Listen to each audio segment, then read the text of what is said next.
വീഥികളെ വർണ്ണാഭമാക്കി സംസ്ഥാനത്തൊട്ടാകെ ശ്രീകൃഷ്ണ ജയന്തി ആഘോഷം. ബാലഗോകുലത്തിന്റെ നേതൃത്വത്തിൽ സംസ്ഥാനത്ത് വിവിധ കേന്ദ്രങ്ങളിൽ ശോഭായാത്രകൾ സംഘടിപ്പിച്ചു. നഗര വീഥികളെ അമ്പാടിയാക്കി ആയിരക്കണക്കിന് ഉണ്ണിക്കണ്ണന്മാരും ഗോപികമാരുമാണ് മഹാശോഭായാത്രയിൽ അണിനിരന്നത്.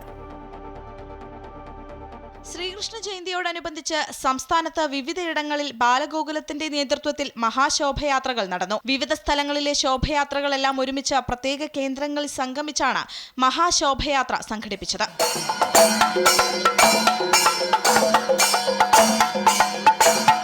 തിരുവനന്തപുരം പാളയം മഹാഗണപതി ക്ഷേത്രത്തിൽ നിന്നും ആരംഭിച്ച മഹാശോഭയാത്ര ഗൗരി ലക്ഷ്മിബായി ഉദ്ഘാടനം ചെയ്തു. കിഴക്കേക്കോട്ട പഴവങ്ങാടി മഹാഗണപതി ക്ഷേത്രത്തിലാണ് മഹാശോഭയാത്ര സമാപിച്ചത്. വാദ്യഘോഷങ്ങളുടെയും നിശ്ചല ദൃശ്യങ്ങളുടെയും അകമ്പടിയോടെ നിരവധി ഉണ്ണിക്കണ്ണന്മാരും ഗോപികമാരും മഹാശോഭയാത്രയിൽ അണിനിരന്നു. തൃശൂർ സ്വരാജ് റൗണ്ടിൽ നടന്ന മഹാശോഭയാത്രയിൽ ആയിരക്കണക്കിന് ഉണ്ണിക്കണ്ണന്മാരാണ് ബാലലീലകളുമായി അണിനിരുന്നത്. പാറമേക്കാവിൽ നിന്നും ആരംഭിച്ച ശോഭയാത്ര നായ്ക്കനാലിൽ സമാപിച്ചു. ബാലഗോകുലത്തിന്റെ നേതൃത്വത്തിൽ ജില്ലയിൽ 1050 ശോഭയാത്രകളാണ് നടന്നത്. എറണാകുളം ജില്ലയിൽ 400 കേന്ദ്രങ്ങളിലാണ് ശോഭയാത്രകൾ സംഘടിപ്പിച്ചത്.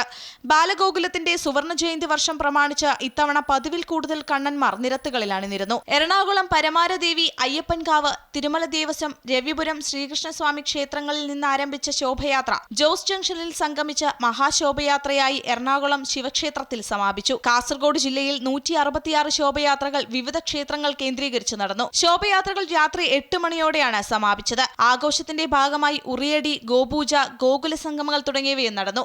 വിവിധ ബ്യൂറോകളുടെ സഹായത്തോടെ അമൃത ന്യൂസ്, തിരുവനന്തപുരം.